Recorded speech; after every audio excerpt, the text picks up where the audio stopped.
أشهد أن لا إله إلا الله وحده لا شريك له وأشهد أن محمدا عبده ورسوله أما بعد فأعوذ بالله من الشيطان الرجيم بسم اللہ الرحمن الرحیم۔ اللہ تعالیٰ کے فضل سے پچھلی قرآن کلاس میں ہم نے سورۃ آل عمران کی آیت نمبر 135 تک کا جو لفظی ترجمہ اور جو تفسیری مضمون تھا اس کا مطالعہ کر لیا تھا۔ آج سے آیت نمبر 136 سے آگے کا مضمون شروع ہوتا ہے۔ کیونکہ اس رکوع کی میں پہلے ہی تلاوت کر چکا ہوں لہٰذا سیدھا اب ترجمے کے اوپر چلتے ہیں۔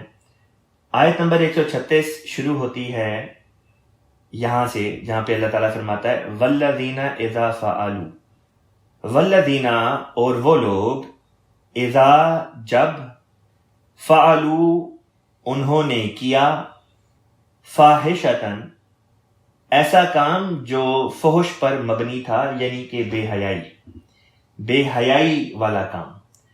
خلیفۃ المسیح اول رضی اللہ تعالیٰ عنہ نے لفظ فاحشہ کا جو ترجمہ کیا ہے وہ یہ ہے کہ ایسی بدی جسے کھلم کھلا لوگ برا سمجھیں، یعنی وہ برائی جو معاشرے میں سب لوگ اس کو برا سمجھتے ہوں، کھلم کھلا طور پہ اس کی برائی یا اس کے برا سمجھے جانے میں کسی کو کوئی اس طرح سے اختلاف نہ ہو۔ والذین اذا فعلوا فاحشۃ، اور وہ لوگ جب بے حیائی کا کام کیا انہوں نے یا کریں، او ظلموا انفسہم، او یا ظلموا ظلم کیا ان لوگوں نے، انفسہم اپنی جانوں پر، اپنے نفوس پر، پھر کیا کرتے ہیں؟ ذکر اللہ کو یاد کرتے ہیں، فاستغفروا پس استغفار کرتے ہیں، لذنوبہم اپنے گناہوں کی وجہ سے، یعنی اپنے گناہوں کی بخشش طلب کرتے ہیں اللہ تعالیٰ کا ذکر کرتے ہوئے۔ وَمَن يَغْفِرُ الذُّنُوبَ، وَمَن اور کون ہے، یغفر جو بخش دیتا ہے، الذُّنُوبَ گناہوں کو، الا اللہ سوائے اللہ کے، وَلَمْ يُصِرُّوا اور نہیں وہ اصرار کرتے، عَلَى مَا فَعَلُوا علی پر، ما فعلوا جو ان سے ہو گیا یا جو انہوں نے کر دیا، یعنی جو خطائیں وہ کر چکے ہیں، جو بدی یا گناہ ان سے ہو گئے، اس کے اوپر مصر نہیں ہو جاتے، اس کے اوپر ڈٹ نہیں جاتے، اصرار نہیں کرنے لگ جاتے، وہم یعلمون جانتے بوجھتے ہوئے۔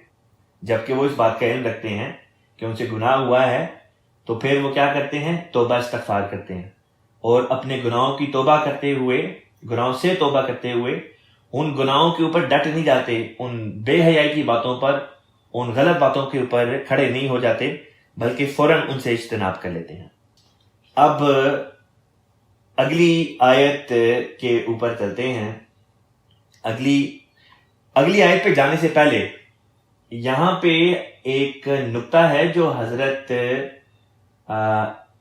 مسیح موعود علیہ السلام نے بیان فرمایا ہے۔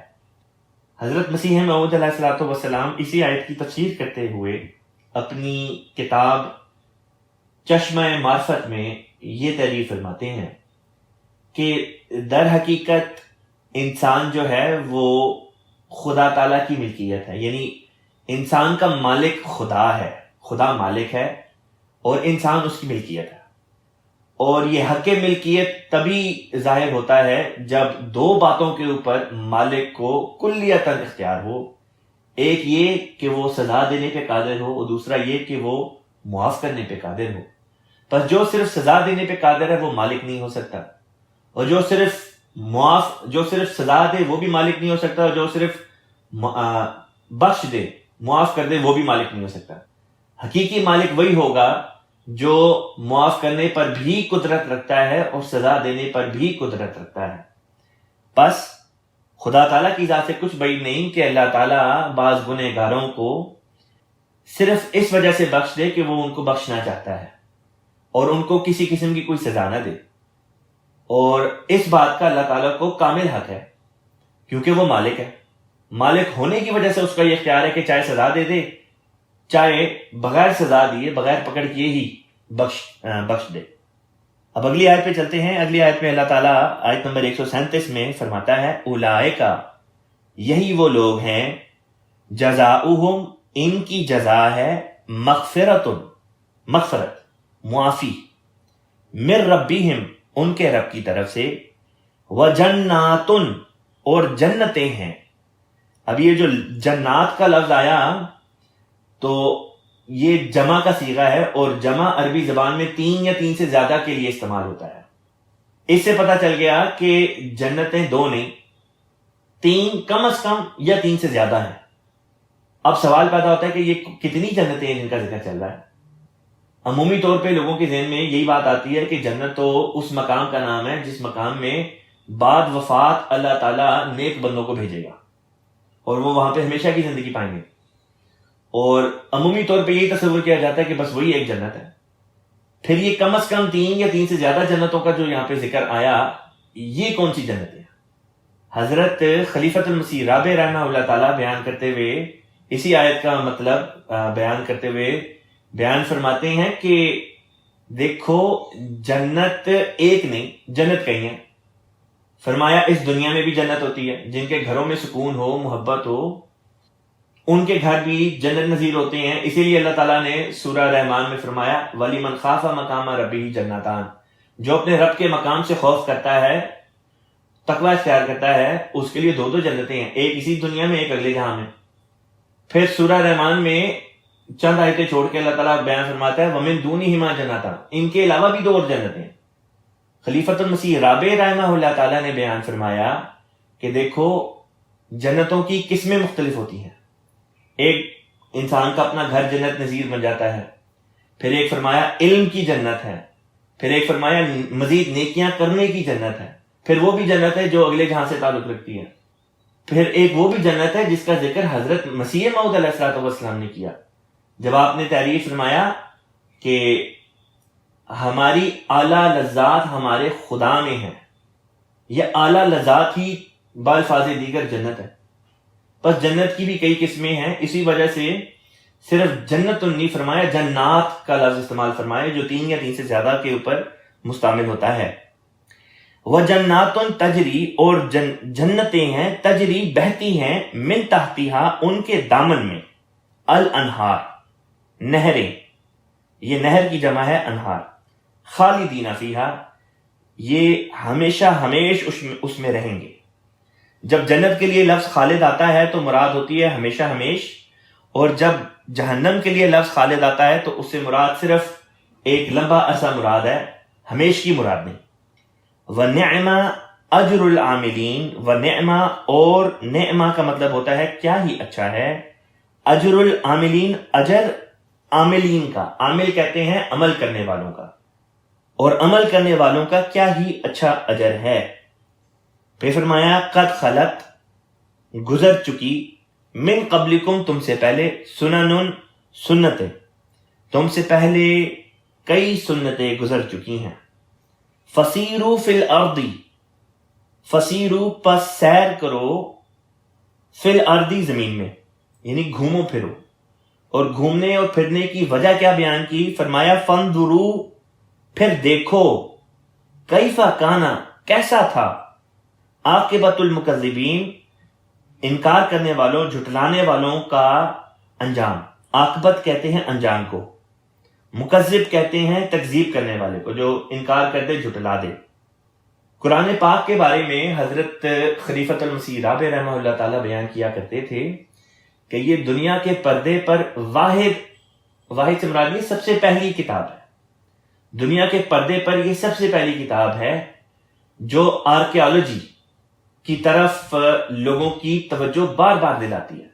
فسیرو فی الارض فکیف کان، فسیرو فی الارض فانظروا کیف کان عاقبۃ المکذبین، کہ تم جاؤ، گھومو پھرو اور دیکھو کہ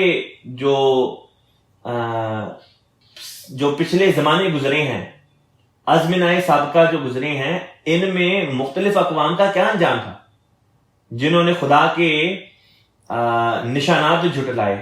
مثلاً اگر روم کی طرف جائیں تو وہاں پہ ایک علاقہ ہے جس کو پامپے کہتے ہیں, اور یہ چند ہزار سال قبل یہاں پہ ایک ایسا واقعہ رونما ہوا جس کے نتیجے میں آنن فانن پورے کا پورا شہر, پوری کی پوری بستی جو تھی وہ جامد ہو گئی, جم گئی.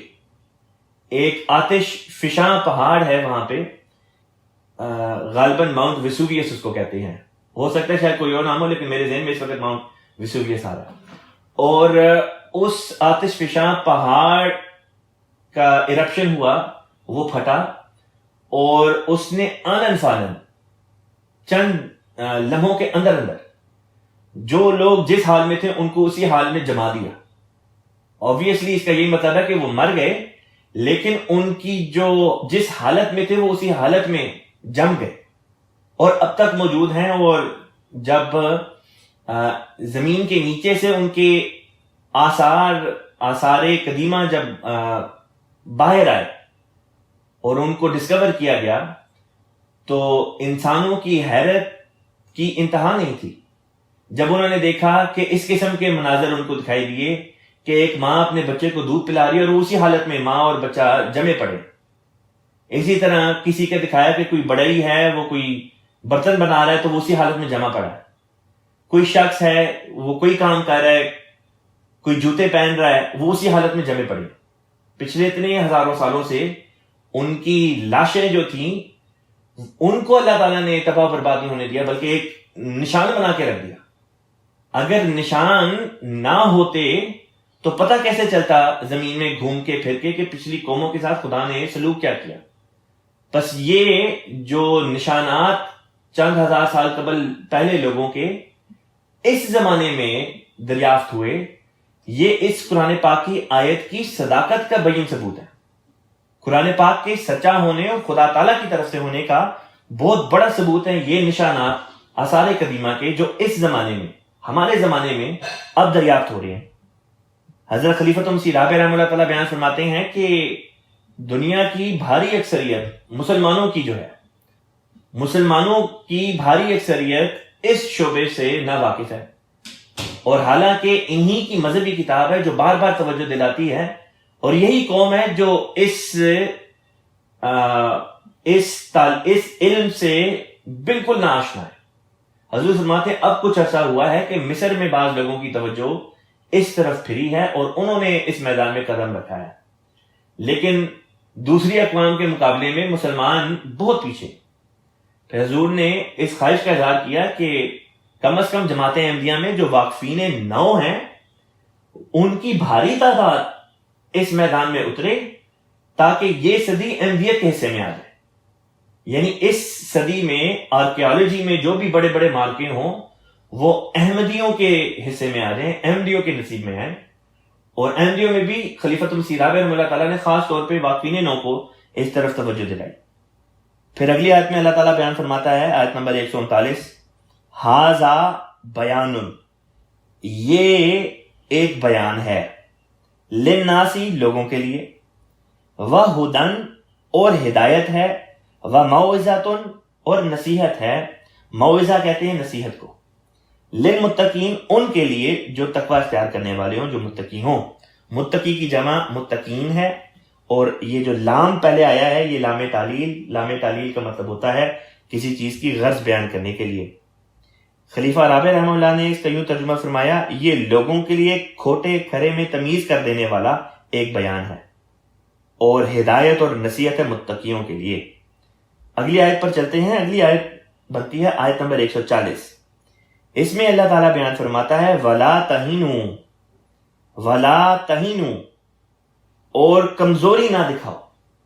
یہاں پہ اللہ تعالیٰ صحابہ کرام کی جماعت کو مخاطب کر کے فرماتا ہے کہ دیکھو کمزوری نہیں دکھانی دشمن کے مقابلے پر.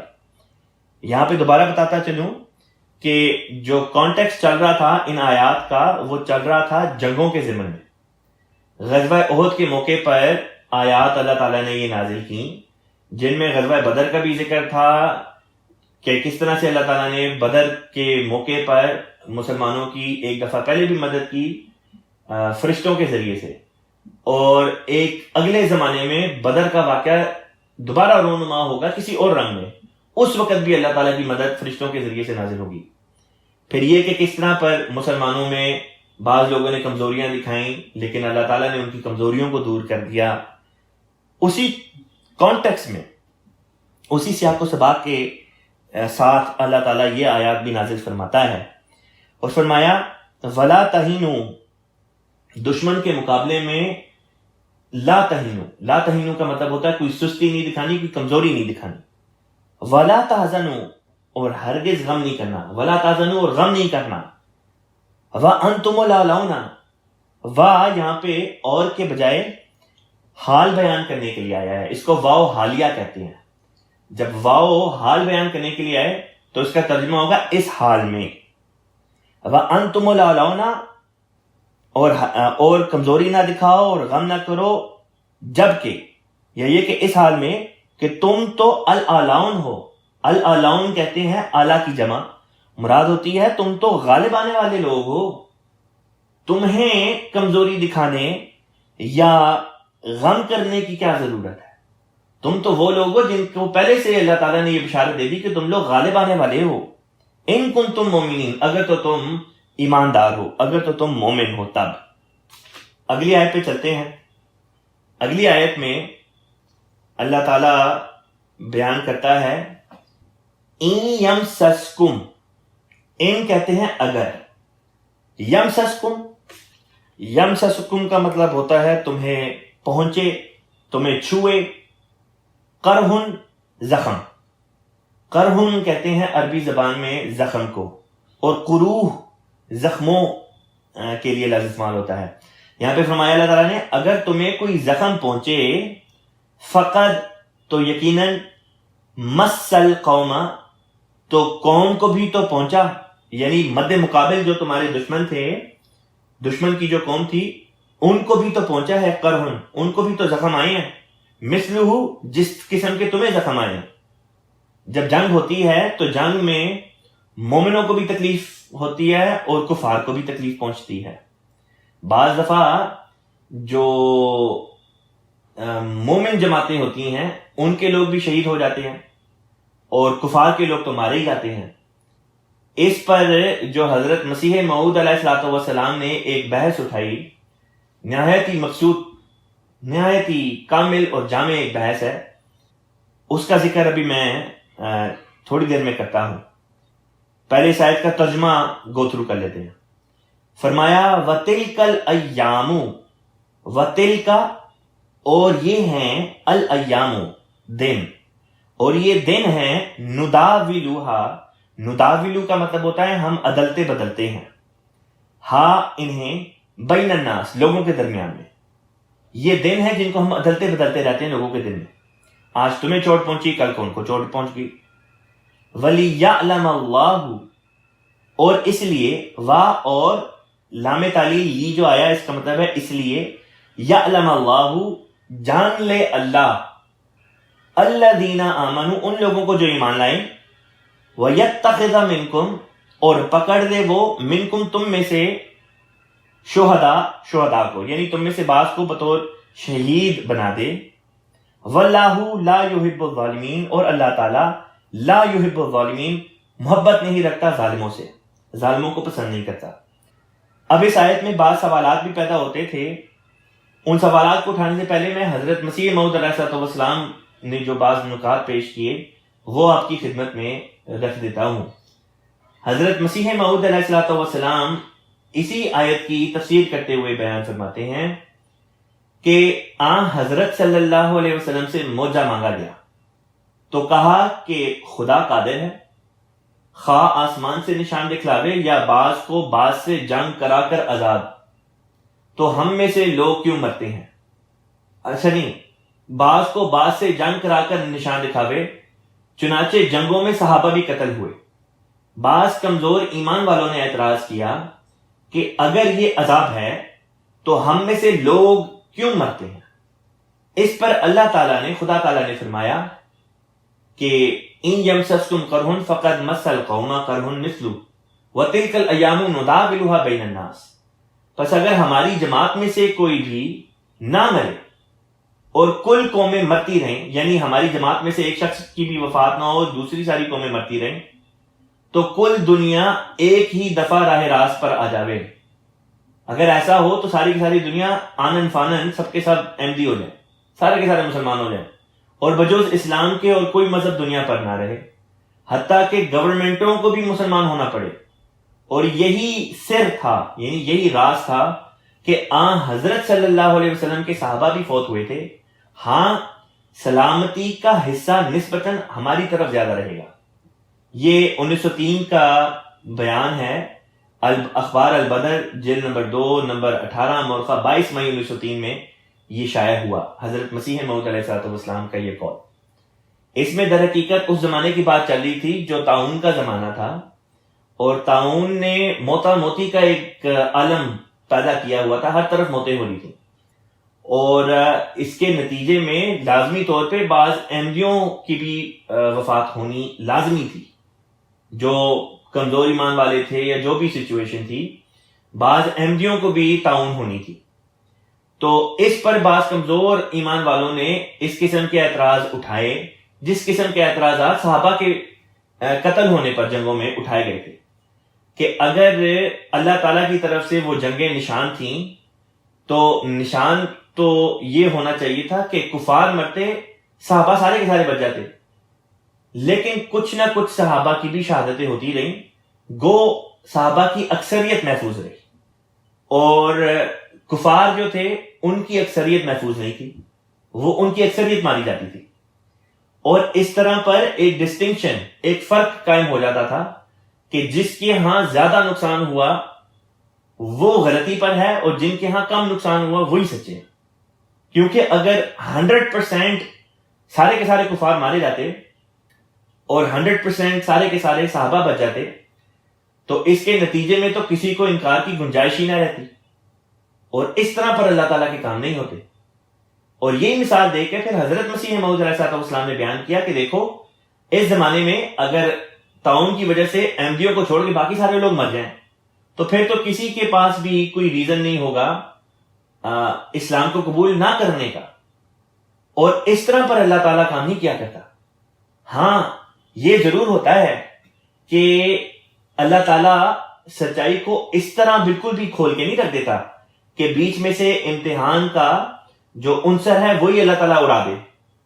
بس لازمی ہے کہ کسی حد تک انسان کا امتحان بھی تو ہو، اور امتحان اسی وقت تک ہوتا ہے جب تک کچھ معاملات میں کچھ نہ کچھ انسان کے لیے معاملہ کسی نہ کسی رنگ میں مشتبہ سا ہو۔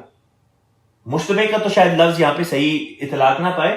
حضرت مسیح موعود علیہ السلام نے ایک جگہ پہ مثال دی کہ جس طرح چاند بادلوں کے پیچھے چھپا ہوا ہوتا ہے اور کچھ اس کی جھلک دکھائی دے رہی ہوتی ہے، اسی طرح اللہ تعالیٰ کی طرف سے جب نشان آتے ہیں تو ان نشانوں کی بھی اسی قسم کی کیفیت ہوتی ہے کہ کچھ وہ پردہ اخفاء میں رکھے جاتے ہیں، اور کلیتاً اگر دکھا دیا جائے تو پھر تو کوئی انکار ہی نہ کرے۔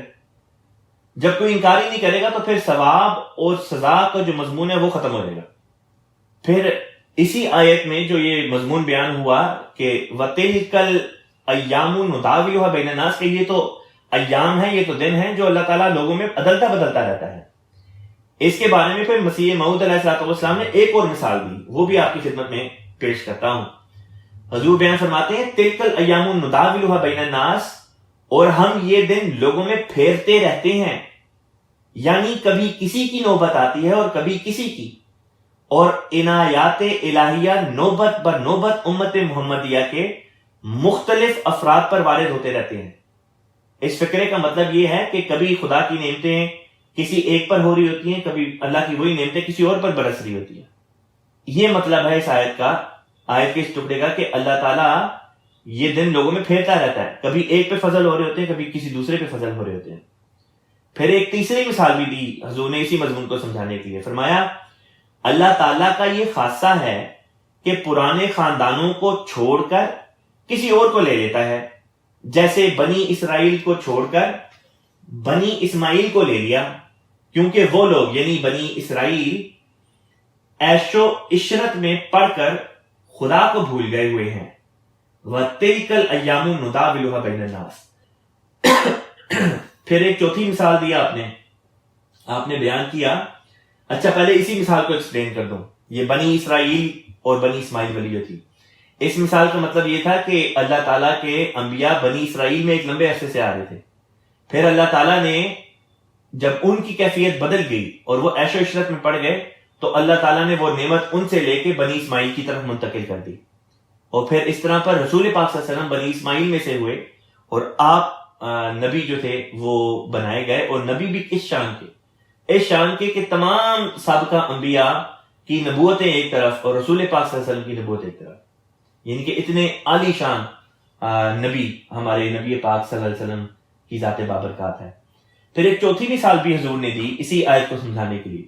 فرمایا یاد رکھو کہ خدا سب کچھ آپ کرتا ہے، ہم اور ہماری جماعت اگر سب کے سب حجروں میں بیٹھ جائیں، یعنی کمروں میں بیٹھ جائیں، اپنے گھروں میں بیٹھے رہیں، تب بھی کام ہو جاوے گا اور دجال کو زوال آوے گا. تلک الایام نداولھا، اس کا کمال بتاتا ہے، یعنی جو کمال دجالی قوتوں کو حاصل ہوا اس کا کمال بتاتا ہے کہ اب اس کے زوال کا وقت ہے. جو چیز اوپر جاتی ہے اس نے ایک وقت نیچے بھی آنا ہوتا ہے، بس یہ اپنی انتہا کو پہنچ چکے ہیں، اب ان کی نیچے آنے کا وقت ہے. یہ مسیح موعود اسلام بیان فرما رہے ہیں. فرمایا اس کا ارتفاع ظاہر کرتا ہے، یعنی اس کا اوپر جانا ظاہر کرتا ہے کہ اب وہ نیچا دیکھے گا.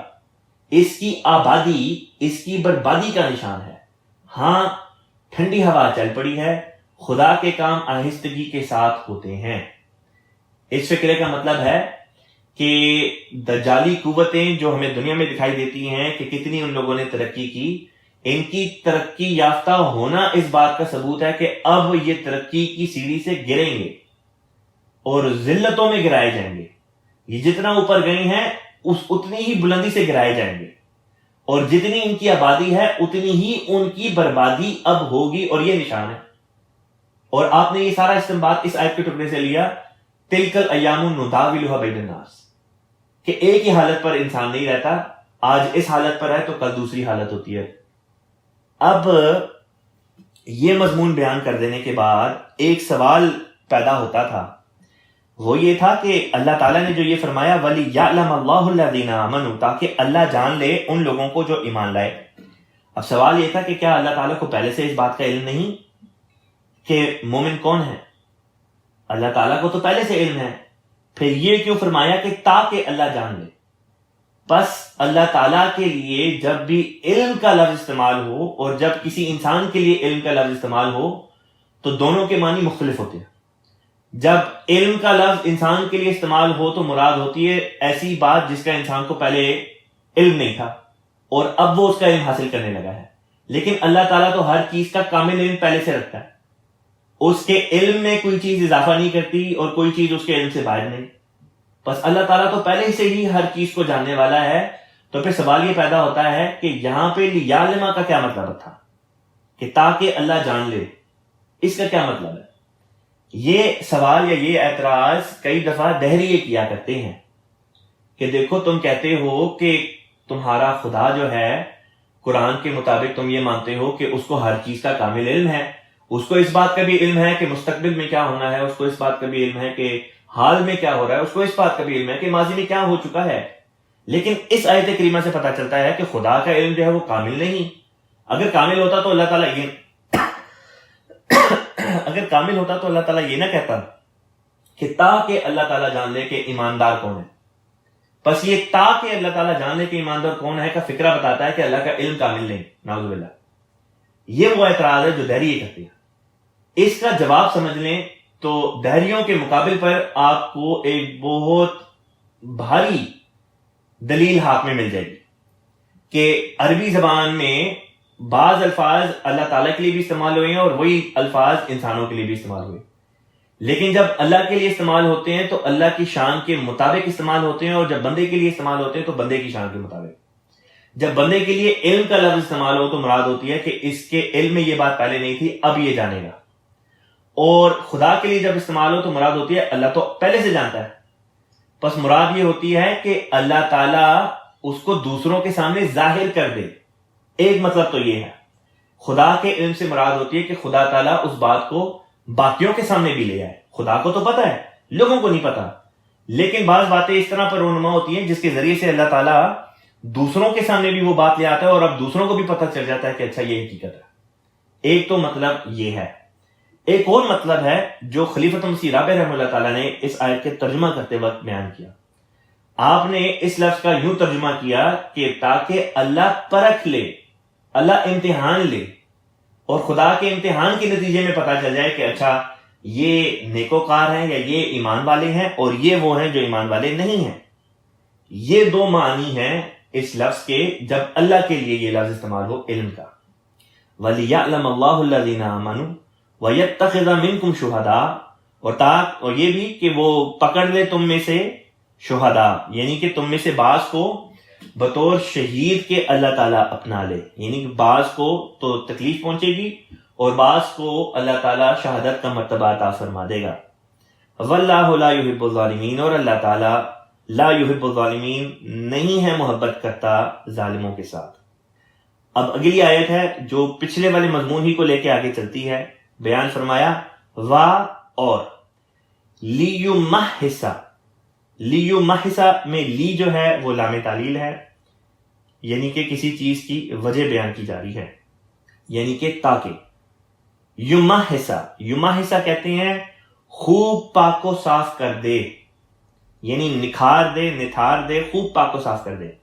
یہ جو اوپر باتیں بیان کی جا رہی تھیں کہ یہ جو تکلیف پہنچتی ہے اور یہ جو تلکل ایام نداولھا والا جو مضمون ہے، اس کے ضمن میں اللہ نے پہلے بات بیان کی تھی کہ یہ اس لیے تاکہ دوسروں کو بھی پتہ چل جائے کہ مومن کون، اور اس لیے بھی پتہ چل جائے کہ امتحان ہو جائے، پرکھ لیا جائے کہ جو دعویٰ کرتے تھے وہ اپنے دعوے میں سچے ہیں کہ نہیں ہیں، اور پھر اس لیے بھی کہ تاکہ اللہ تعالیٰ بعض کو شہید کا رتبہ دے، شہادت کا رتبہ دے، اور پھر اسی مضمون کو آگے چلا کے فرمایا اور اس لیے بھی کہ اللہ تعالیٰ پاک کو صاف کر دے الذین آمنوا، ان لوگوں کو جو ایمان لے کر آئے ہیں، وَيَمْحَقَ الْكَافِرِينَ، یمحق کا مطلب ہوتا ہے اور وہ مٹا دے، وَيَمْحَقَ الْكَافِرِينَ، اور مٹا دے کافروں کو۔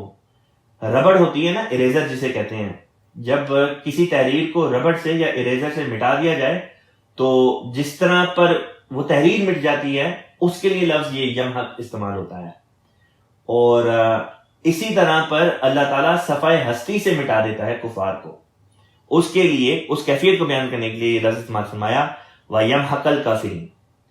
پھر اگلی آیت ہے آیت نمبر 143 143، اللہ تعالیٰ بیان کرتا ہے ام حسبتم، ام کیا، حسبتم تم نے گمان کیا ہے، کیا تم سمجھتے ہو، ان تدخلوا الجنت، ان کے تدخلوا الجنت، تم جنت میں داخل ہو جاؤ گے، کیا تم یہ سمجھتے ہو کہ تم جنت میں داخل ہو جاؤ گے، ولما، اور جب کہ نہیں، لما جب کہ نہیں، یعلم اللہ، اللہ نے پرکھا نہیں، یعنی کہ جب کہ اللہ نے ابھی تک پرکھا نہیں، الذین جاہدوا، ان لوگوں کو جنہوں نے جہاد کیا، منکم تم میں سے، وَيَعْلَمَ الصَّابِرِينَ، اور جان لے صبر کرنے والوں کو۔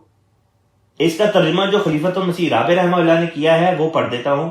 آپ بیان کرتے ہیں کیا تم سمجھتے ہو کہ تم جنت میں داخل ہو جاؤ گے باوجود اس کے کہ اللہ نے تم میں سے جہاد کرنے والوں کو ابھی پرکھا نہیں، اور خدا کا یہ دستور اس لیے ہے تاکہ وہ صبر کرنے والوں کو جانچ لے۔ محض دعوے کرنا کہ ہم اگر جنگ کا موقع ہوتا تو ہم یہ کرتب دکھاتے، ہم یہ کرشمے دکھاتے، ہم یہ بہادری کے مظاہرے دکھاتے، یا قربانی کا موقع ہوتا تو ہم قربانی کرنے والے ہوتے، جس طرح اب بھی کئی لوگ کہتے ہیں کہ اگر ہم رسول پاک صلی اللہ علیہ وسلم کے زمانے میں ہوتے تو ہم یہ کرتے، ہم وہ کرتے۔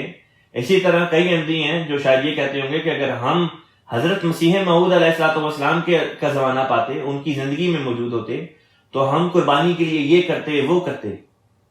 یہ تمام دعوے ہیں۔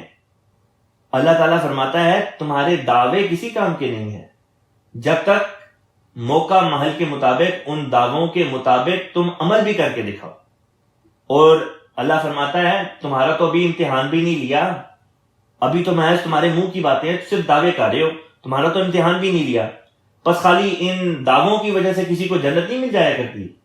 جنت تو ملتی ہے قربانیوں کے نتیجے میں۔ محنت مشقت کے نتیجے میں جب انسان محنت کرتا ہے، خدا کی راہ میں قدم اٹھاتا ہے اور مصیبتوں کے پہاڑ اس کے اوپر ڈھائے جاتے ہیں، تب جا کر وہ اس قابل بنتا ہے کہ خدا تعالیٰ کی بنائی ہوئی جنت میں داخل ہو۔ بس خالی یہ اور یہ بھی بتا دیا کہ جب مصیبتیں آتی ہیں، تکلیفیں آتی ہیں، تو ان پر صبر بھی کرنا ہوتا ہے۔ دو باتیں بتا دی، ایک یہ کہ بعض لوگ دعویٰ کرتے ہیں کہ ہم اگر موجود ہوتے تو قربانیاں کرتے۔ ایک تو یہ بتایا کہ یہ صرف دعویٰ ہے، جب تک کہ واقعتاً اس قسم کی سچویشن میں سے نہ گزرو۔ اور دوسری بات یہ کہ بعض لوگ جو دعوے کرتے ہیں ان کو جب ان تکلیفوں میں سے گزرنا پڑتا ہے تو بے صبرے ہو جاتے ہیں۔ اس لیے یہ دونوں باتیں بیان کر دی کہ نہ صرف دعویٰ بلکہ جب تمہیں کوئی تکلیف یا مصیبت کا دور آئے تو اس کے نتیجے میں پھر تم نے صبر کا مظاہرہ بھی کرنا ہے۔ یہ وہ بات ہے جو انسان کو جنت میں لے کے جانے والی ہے۔ اب مضمون کو اگلی آیت پہ لے کے چلتے ہیں جو اس رکوع کی آخری آیت ہے۔ اس میں اللہ تعالیٰ بیان فرماتا ہے وَلَقَدْ كُنْتُمْ، اور یقیناً تم تھے، تمنا کرتے ہوئے، تم تمنا کیا کرتے تھے۔ کس بات کی تمنا کرتے تھے؟ الموتا، مرنے کی، موت کی تمنا کیا کرتے تھے۔ من قبلی، اس سے پیشتر، ان تلقوہ، کہ تم اس سے مل جاتے، یعنی کہ اس سے پہلے کہ تمہیں موت آتی تم مرنے کی خواہش کیا کرتے تھے، تم تمنا کیا کرتے تھے کہ تم خدا کی خاطر موت کو سینے سے لگا لو، موت کو گلے لگا لو۔ فقد رأیتموہ، فقد پس ہو گیا، کیا ہو گیا؟ فرمایا رأیتموہ، تم نے اس کو دیکھ لیا، یعنی تم نے موت کو اپنے سامنے دیکھ لیا۔ وَأَنْتُمْ تَنْظُرُونَ، اس حال میں کہ تم دیکھتے ہی رہ گئے، یعنی کہ سکتے کی حالت میں تھے۔ پہلے یہ خواہش تھی کہ اگر موت کا موقع آیا، مرنے کا موقع آیا، خدا کی راہ میں جان دینے کا موقع آیا تو ہم گریز نہیں کریں گے، لیکن جب موقع آیا تو آنکھیں پھٹی کی پھٹی رہ گئیں، ایک سکتے کی سی حالت میں آ گئے۔ یہ وہ مضمون ہے جو اللہ تعالیٰ نے انسانوں کے بارے میں، مومنوں کے بارے میں ایک جنیرک سینس میں بیان کیا ہے، ایک عام رنگ میں بیان کیا ہے کہ دیکھو خواہش کرنا ایک بات ہے، لیکن جب مشکل کا وقت آئے تو اس وقت پہ صبر بھی دکھانا ہوتا ہے۔ اور بعض لوگ ہوتے ہیں جو صبر نہیں دکھاتے، وہ واقعتاً حواس باختہ ہو جاتے ہیں، اور ایسے ہی لوگوں کا یہاں پہ ذکر کیا۔ یہاں پہ یہ رکوع ختم ہوتا ہے اور اگلا رکوع شروع ہوتا ہے، لہٰذا اگلے رکوع کی پہلے تلاوت کرتا ہوں، پھر اس کے بعد انشاءاللہ تعالیٰ اس کے مضمون کو لیتے ہیں۔ اعوذ باللہ من الشیطان الرجیم وما محمد الا رسول قد خلت من قبله الرسل افإن مات او قتل انقلبتم على اعقابكم ومن ينقلب على عقبيه فلن يضر الله شيئا وسيجزي الله الشاكرين وما كان لنفس ان تموت الا باذن الله كتابا مؤجلا ومن يرد ثواب الدنيا نؤته منها ومن يرد ثواب الآخرة نؤته منها وسنجزي الشاكرين وكأي من نبي قاتل معه ربيون كثير فما وهنوا لما أصابهم في سبيل الله وما ضعفوا وما استكانوا والله يحب الصابرين وما كان قولهم إلا أن قالوا ربنا اغفر لنا ذنوبنا وإسرافنا في أمرنا وثبت أقدامنا وانصرنا على القوم الكافرين فآتاہم اللہ ثواب الدنیا وحسن ثواب الآخرہ واللہ یحب المحسنین۔ یہاں پہ اس رکوع کی تلاوت ختم ہوتی ہے۔ اس رکوع کی پہلی آیت نمبر 145 ہے۔ اللہ تعالیٰ بیان فرماتا ہے وما محمد، اور نہیں ہے محمد صلی اللہ علیہ وسلم، الا رسول، سوائے ایک رسول کے، یعنی کہ صرف رسول ہیں، رسول کے علاوہ اور کوئی حیثیت نہیں۔ قد خلت، یقیناً وفات پا چکے، من قبل الرسل، ان سے پہلے پیغمبر، مطلب جتنے بھی رسول گزرے ہیں سب کے سب ان سے پہلے وفات پا چکے ہیں۔ وفات کے لیے یہاں پہ لفظ خلط استعمال ہوا۔ اس لفظ کے اوپر جو بحث اٹھائی جاتی ہے اس بارے میں حضرت اقدس مسیح موعود علیہ السلام کا جو تمام تر ایک علم کلام ہے، اس کا جو نچوڑ ہے وہ آپ ہی کی تفسیر سے بیان کر دیتا ہوں۔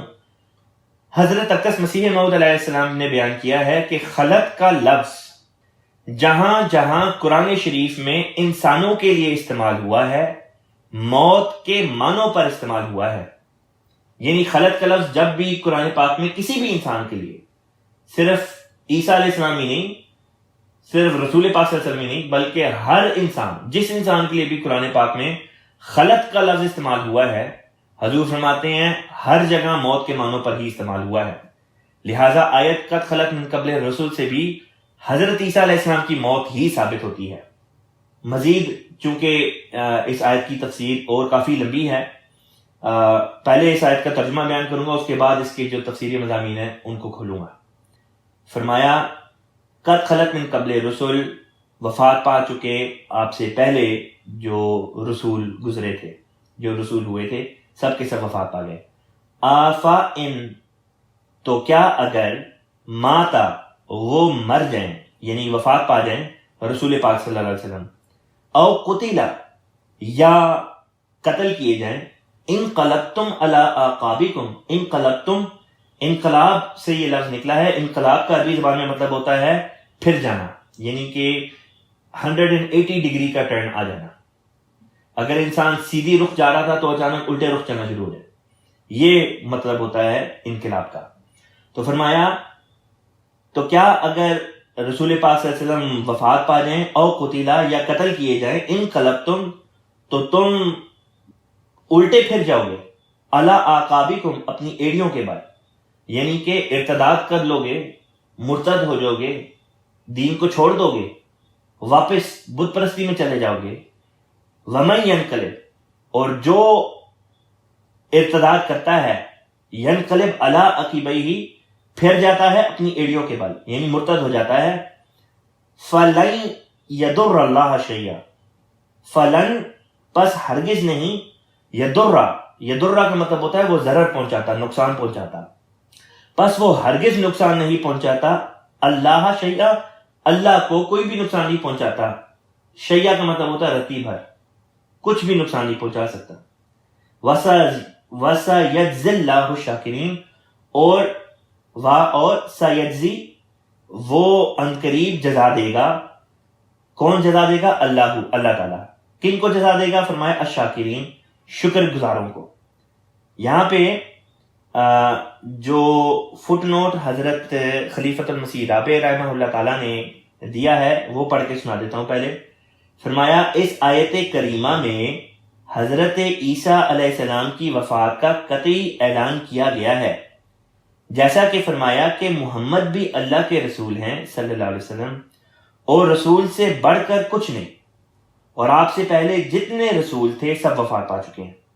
خلا کا لفظ جب مطلق طور پر کسی کے متعلق بولا جائے تو اس سے مراد ایسا گزرنا نہیں جیسا کہ مسافر گزرتا ہے، بلکہ گزر جانے سے مراد ہے وفات پا جانا۔ پس اگر عیسیٰ علیہ السلام اللہ کے رسول تھے تو لازماً وفات پا چکے ہیں۔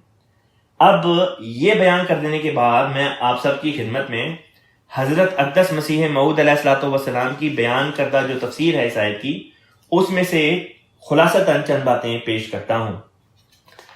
آپ نے بیان کیا، حضرت اقدس مسیح موعود السلام نے بیان کیا کہ جب رسول پاک صلی اللہ علیہ وسلم کی وفات ہوئی تو آپ کی وفات کو بعض صحابہ برداشت نہیں کر سکتے تھے، اور انہوں نے اس قسم کی باتیں کرنا شروع کر دیں، جن میں مثلا حضرت عمر کا ذکر آتا ہے کہ رسول پاک صلی اللہ علیہ وسلم کی وفات کوئی نہیں ہوئی، آپ دوبارہ واپس آئیں گے اور آ کے منافقوں کو اور کافروں کو سزائیں دیں گے، اس لیے جس نے یہ کہا کہ رسول پاک صلی اللہ علیہ وسلم کی وفات ہو گئی ہے، میں اس کی گردن جو ہے وہ تن سے جدا کر دوں گا، میں مار دوں گا اس کو جس نے کہا کہ رسول پاک صلی اللہ علیہ وسلم کی وفات ہو گئی ہے۔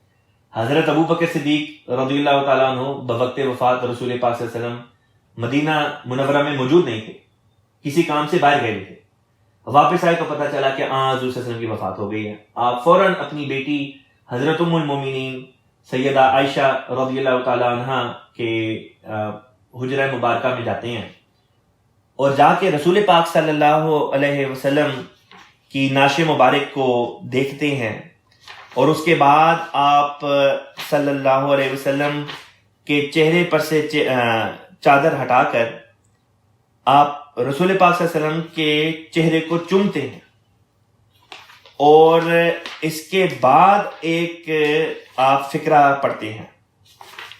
وہ فقرہ یہ تھا کہ پیشانی مبارک پر بوسہ دینے کے بعد حضرت ابو بکر صدیق کہتے ہیں انت طیب حی، کہ اے رسول پاک صلی اللہ علیہ وسلم آپ کی زندگی طیب تھی، جب تک زندہ رہے آپ طیب تھے، ومیتن، اور موت کی حالت میں بھی آپ طیب ہیں، پاک ہیں، لن یجمع اللہ، ہرگز اللہ تعالیٰ آپ کے اوپر جمع نہیں کرے گا، علیکا، آپ پر، الموتتین، دو موتیں، یعنی آپ کو دو دفعہ نہیں مارے گا، الا موتتک الاولی، بس ایک ہی موت ہے جو آپ وفات پا چکے ہیں۔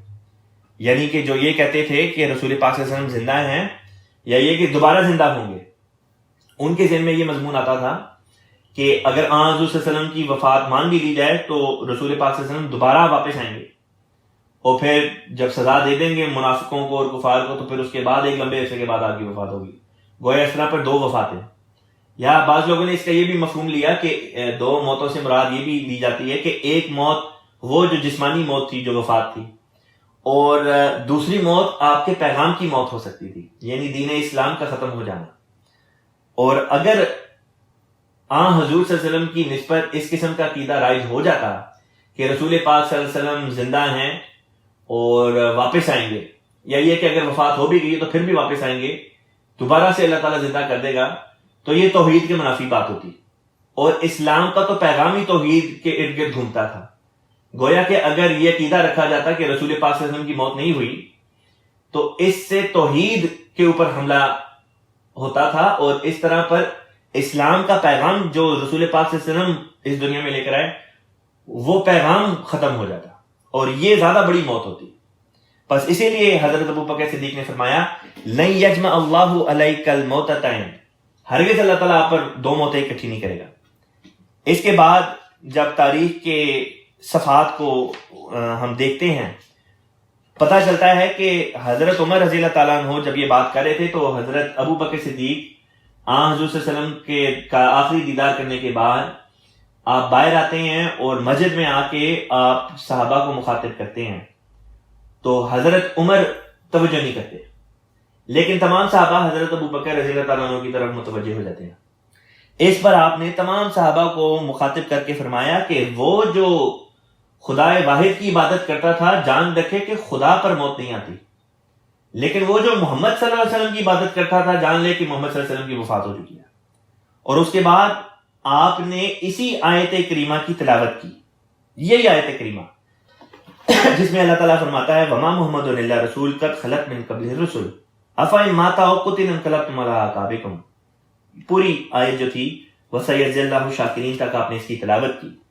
جب آیت تلاوت کر چکے تو حضرت عمر کا قول آتا ہے کہ آپ نے فرمایا کہ مجھے لگا کہ جیسے میرے پاؤں کے نیچے سے زمین نکل گئی ہے، اور یوں محسوس ہوا کہ جیسے یہ آیت آج ہی ہم نے سنی ہے۔ حالانکہ اس آیت کی تلاوت بھی کرتے تھے، نمازوں میں پڑھتے تھے، قرآن جب پڑھتے تھے تب بھی اس کی تلاوت کرتے تھے، لیکن کسی کا ذہن اس طرف نہیں تھا جا سکتا کہ رسول پاک صلی اللہ علیہ وسلم کی وفات پا سکتے ہیں، کہ انسان اپنے پیارے کی زندگی میں یہ سوچنا بھی نہیں چاہتا کہ ان کی وفات ہو جائے گی. بس یہی وہ جذبہ تھا محبت کا، عشق کا، جس کی وجہ سے صحابہ اس بات کو سوچنے کی طرف اپنے ذہن کو چلاتے بھی نہیں تھے کہ رسول پاک صلی اللہ علیہ وسلم کی وفات ہو جائے گی اور ہم سے جدا ہو جائیں گے. بس جب یہ آیت آپ نے پڑھ کے سنائی، حضرت ابوبکر صدیق رضی اللہ تعالیٰ عنہ نے، ہزاروں کی تعداد میں صحابہ وہاں پہ موجود تھے، کسی نے بھی یہ نہیں کہا کہ اے حضرت ابوبکر آپ کیا ذکر کر رہے ہیں، آپ کیسے کہہ سکتے ہیں کہ رسول پاک صلی اللہ علیہ وسلم جو ہیں ان کی وفات ہو گئی ہے. اگر حضرت عیسیٰ علیہ السلام زندہ ہوتے تو وہ لازمی طور پہ کہتے ہیں کہ اگر حضرت عیسیٰ علیہ السلام زندہ ہو سکتے ہیں، زندہ رہ سکتے ہیں، پچھلے 6-7 صدیوں سے زندہ ہیں، آسمان پہ بیٹھے ہیں، تو ہمارے نبی پاک صلی اللہ علیہ وسلم جو خاتم النبیین ہیں، سب انبیاء سے بڑھ کر ہیں، سب سے زیادہ حق تو ان کا بنتا ہے.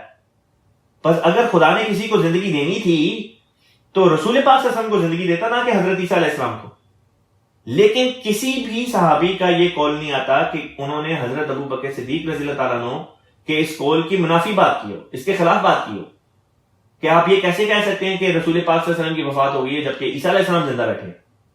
پس تمام صحابہ کا سکوت اختیار کرنا، خاموشی اختیار کرنا اس معاملے میں، یہ ثابت کرتا ہے کہ تمام صحابہ میں سب سے پہلا اجماع، سب سے پہلی بات جس کے اوپر سینسس ہو گیا، اکٹھے ہو گئے، سب کنسنسس بلڈ ہو گیا، وہ اسی بات کے اوپر تھا کہ تمام انبیاء، تمام رسولوں کی وفات ہو چکی ہے، ایک بھی ان میں سے زندہ باقی نہیں. یہ سب سے پہلا اجماع تھا صحابہ کا. صحابہ کے اس اجماع کے متعلق بھی حضرت اقدس مسیح موعود علیہ الصلوۃ والسلام نے ایک نکتہ بیان کیا ہے، وہ بھی آپ کی خدمت میں پیش کرتا ہوں. حضور تحریر فرماتے ہیں کہ ان سب کے بعد وہ عظیم الشان آیت ہے جس پر تمام صحابہ رضی اللہ عنہم کا اجماع ہوا، اور 1,00,000 سے زیادہ صحابہ نے اس بات کو مان لیا کہ حضرت عیسیٰ علیہ السلام اور کل گزشتہ نبی فوت ہو چکے ہیں. پھر فرمایا یہ دلیل جو حضرت ابوبکر نے تمام گزشتہ نبیوں کی وفات پر پیش کی، کسی صحابی سے اس کا انکار مروی نہیں، ایک نے بھی انکار نہیں کیا، حالانکہ اس وقت سب صحابی موجود تھے اور سب سن کر خاموش ہو گئے. اس سے ثابت ہے کہ اس پر صحابہ کا اجماع ہو گیا تھا، اور صحابہ کا اجماع حجت ہے، یعنی کہ دلیل ہے، جو کبھی ضلالت پر نہیں ہوتا. کسی غلط بات پر صحابہ کا اجماع نہیں ہو سکتا. اگر کسی بات پر صحابہ کا اجماع ہو گیا ہے تو وہی صحیح بات ہوگی، اور صحابہ کا اجماع اسی بات پر ہوا کہ تمام انبیاء، رسول پاک صلی اللہ علیہ وسلم کو شامل کرتے ہوئے تمام انبیاء گزشتہ جو تھے سب کی وفات ہو چکی ہے. جب حضرت ابوبکر صدیق رضی اللہ تعالیٰ عنہ نے یہ بیان کر دی آیت، اور جو استنباط نکلتا تھا وہ ثابت کر دیا کہ تمام انبیاء کی وفات ہو چکی ہے، تو رسول پاک کی بھی اگر ہو گئی تو کیا مرتد ہو جاؤ گے؟ جب اس بات کا صحابہ کو انکشاف ہو گیا کہ رسول پاک صلی اللہ علیہ وسلم اب واپس نہیں آنے لگے، واقعتاً وفات ہو گئی ہے، سب رونے لگ گئے. اس وقت گلی کوچوں میں اور گھروں میں یہ آیت پڑھا کرتے تھے. حضور صلی اللہ علیہ وسلم کے ایک صحابی تھے جو کہ نابینا تھے، اندھے تھے، ان کا نام تھا حضرت حسان بن ثابت رضی اللہ تعالیٰ عنہ. جب حضرت ابوبکر کے خطبے کے بعد رسول پاک صلی اللہ علیہ وسلم کی وفات کا ذکر ہوا تو انہوں نے ایک مرثیہ لکھا. اس کا ایک شعر میں پڑھ کے سنا دیتا ہوں. وہ تھا کہ کنت السواد لناظری، کنت السواد لناظری، تو میری آنکھ کی پتلی تھا، فعمی علیک الناظر، اب تیرے جاتے رہنے سے میں اندھا ہو گیا. من شاء بعدک فلیمت، تیرے مرنے کے بعد جو چاہے مرے. فعلیک کنت احاذر، مجھے تو تیرے ہی مرنے کا ڈر تھا، یعنی مجھے تو سارا یہی ڈر تھا کہ کہیں تو نہ مر جائے، لیکن جب تو ہی مر گیا تو اب مجھے کچھ پرواہ نہیں کہ موسیٰ مرے یا عیسیٰ مرے. اس شعر کے بارے میں ایک واقعہ یاد آیا. حضرت اقدس مسیح موعود علیہ الصلوۃ والسلام کے ایک صحابی بتاتے ہیں کہ رات تھی، کوئی رات کے 1 یا 2 یا 3 بجے کا وقت ہوگا، اور انہوں نے دیکھا کہ مسیح موعود علیہ السلام کمرے کے ایک کونے سے دوسرے کونے تک تیز تیز چل رہے ہیں، اور جیسے کوئی تکلیف ہے، کوئی بدنی تکلیف ہے، کوئی درد ہے، اور حضور روتے چلے جا رہے ہیں. اور حضور کے ہونٹوں پہ یہ الفاظ تھے، یہ شعر تھا حضرت حسان بن ثابت کا، کنت سواد لناظری فعمی علیک الناظر من شاء بعدک فلیمت فعلیک کنت حاضر. جب وہ صحابی جو تھے وہ جاگ چکے تھے لیکن اظہار نہیں تھے کرے کہ مسیح موعود علیہ السلام کی ڈسٹرب نہ ہو، لہذا فجر کے قریب انہوں نے حضرت مسیح موعود علیہ السلام سے پوچھا کہ حضور میں نے یہ بات دیکھی کہ آپ اس طرح سے تکلیف میں ایک کونے سے دوسرے کونے، اور آپ کی آنکھوں سے آنسو رواں تھے، آپ کے ہونٹوں پہ یہ شعر تھا. اس وقت حضرت مسیح موعود علیہ السلام نے ظاہر کیا کہ اے کاش یہ شعر میں نے لکھا ہوتا، حضرت حسان بن ثابت کا، رسول پاک صلی اللہ علیہ وسلم کی محبت میں. تو یہ ہمارے آقا حضرت اقدس مسیح موعود مرزا غلام احمد قادیانی علیہ السلام کا عشق تھا، جو آپ کو اپنے آقا حضرت محمد مصطفیٰ صلی اللہ علیہ وسلم کی ذات بابرکات سے تھا. یہ وہ شخص ہے جس کے اوپر آج کل کے ملا اعتراض کرتے ہیں کہ نعوذ باللہ من ذالک، آپ نے رسول پاک صلی اللہ علیہ وسلم کی ذات میں حد تک کر دی. اندھے ہیں، دیکھتے نہیں، پڑھتے نہیں، اور اگر پڑھتے بھی ہیں تو جان بوجھ کے اس کو نظر انداز کر دیتے. روزی روٹی کے پیچھے جو لوگوں کو گمراہ کرنے کے ساتھ ان کی منسلک ہوئی ہے، اپنی عاقبت بگاڑ چکے ہیں اور لاکھوں کروڑوں کو جو ہے مسیح موعود علیہ السلام کی طرف آنے سے روکتے ہیں. حضرت اقدس مسیح موعود علیہ السلام نے پھر یہ بھی بیان کیا کہ لفظ خلا کے بارے میں اہل زبان یعنی عربی زبان والے، ان کا یہ طریق ہے کہ جب وہ یہ کہیں کہ خلا زید من ہذہ الدار او من ہذہ الدنیا، یعنی زید اس گھر سے یا اس دنیا سے چلا گیا، تو اس قول سے ان کی یہ مراد ہوتی ہے کہ وہ اس کی طرف کبھی واپس نہیں آئے گا. اور اس لفظ کو خدا تعالیٰ نے اسی لیے اختیار کیا ہے تا اہل زبان کے اس استعمال کی طرف اشارہ فرمائے جیسا کہ ظاہر ہے. پھر یہ بھی حضرت اقدس مسیح موعود علیہ السلام نے بیان کیا، اسلام میں پہلا اجماع یہی تھا کہ کوئی نبی گزشتہ نبیوں میں سے زندہ نہیں ہے. پھر یہ بھی کہ تمام دنیا کا یہ محاورہ ہے کہ جب مثلاً کہا جائے کہ فلاں بیمار گزر گیا تو کوئی بھی یہ معنی نہیں کرتا کہ وہ آسمان پر مع جسم انصری یعنی جسم کے ساتھ چڑھ گیا. اور عربی میں بھی گزرنا بمعنی مرنا ایک قدیم محاورہ ہے. پھر فرمایا اگر یہ کہو کہ کس تفسیر والے نے یہ معنی لکھے ہیں جو مسیح موعود علیہ السلام نے بیان کیے ہیں خلق کے، تو حضور فرماتے ہیں تو اس کا یہ جواب ہے کہ ہر ایک محقق مفسر جو عقل اور بصیرت اور علم بصیرت سے حصہ رکھتا ہے یہی معنی لکھتا ہے. پھر مثالیں دی آپ نے، فرمایا دیکھو تفسیر مظہری صفحہ نمبر 485 زیر آیت حاضہ. پھر فرمایا اسی آیت کے نیچے دیکھو صفحہ نمبر 177 جلد پہلی تفسیر الرحمان، ایسا ہی تفسیر جامع البیان صفحہ نمبر 21، ایسا ہی حاشیہ غایت القاضی و کفایت الرازی علی تفسیر البیضاوی جلد نمبر 3 صفحہ نمبر 68. پھر ایسا ہی تفسیر جمل میں جس کا دوسرا نام فتوحات الہیہ ہے یعنی جلد 1 صفحہ نمبر 336 میں زیر تفسیر آیت حاضہ. پھر اسی طرح فرمایا ایسا ہی تفسیر صافی زیر آیت مذکورہ جلد اول میں لکھا ہے. گویا کہ حضور نے کئی تفاسیر کی مثال دے کے بتایا کہ یہ میں کوئی نئی معنی نہیں بیان کر رہا، یہ وہی معنی ہے جو تمہارے اپنے علماء بھی پیش کرتے آئے ہیں. آج کا مضمون جو ہے کلاس کا وہ یہاں پر پہنچ کے ختم ہوتا ہے، کیونکہ اس آیت میں ابھی مزید ایک دو باتیں ایسی ہیں جو بیان ہونے والی ہیں.